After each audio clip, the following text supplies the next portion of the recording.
আত্তাহিদুলিল্লাহ সাল্লাতু তাইয়্যিবাতু আসসালামু আলাইকুম ওয়া রাহমাতুল্লাহি আসসালামু আলাইনা নবিয়্যিনা সালাম আশহাদু আল্লা ইলাহা ইল্লাল্লাহু মুহাম্মাদুর রাসূলুল্লাহ আল্লাহুম্মা সাল্লি আলা মুহাম্মাদ ওয়া আলা আলি মুহাম্মাদ কামা সাল্লাইতা আলা ইব্রাহিম ওয়া আলা আলি ইব্রাহিম ইন্নাকা হামিদুম মাজিদ আল্লাহুম্মা বারিক আলা মুহাম্মাদ ওয়া আলা আলি মুহাম্মাদ কামা বারাকতা আলা ইব্রাহিম ওয়া আলা আলি ইব্রাহিম ইন্নাকা হামিদুম মাজিদ আল্লাহুম্মা ইন্নী যালামতু নাফসি যুলমান কাসীরান ওয়া লা ইয়াগফিরু যুনুবা ইল্লা আনতা ফাগফির লিমান কুনতা মিন ইনদিকা ওয়া ইন্নাকা আনতাল গফুরুর রাহিম আসসালামু আলাইকুম ওয়া রাহমাতুল্লাহি আসসালামু আলাইকুম ওয়া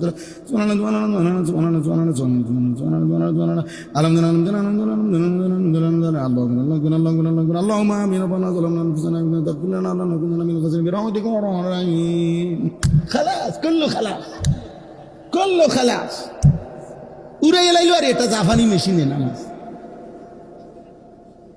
এটা কি পড়লেন? এটা বলে এটা ইনসাফ হইল? এটা নামাজ হইল? বলেন এটা তাসবিহ হইল? নবী সাল্লাল্লাহু আলাইহি সাল্লাম আপনার কল্পনায় বলে একজন মানুষ বলেন, একজন মুসলমান নবীজি এভাবে তাসবিহ পড়তেন, এমনি করতেন। এটা তাসবিহ হলো? এটা ফাজলামি করলেন না? এটা ফাজলামি করলেন না আপনি?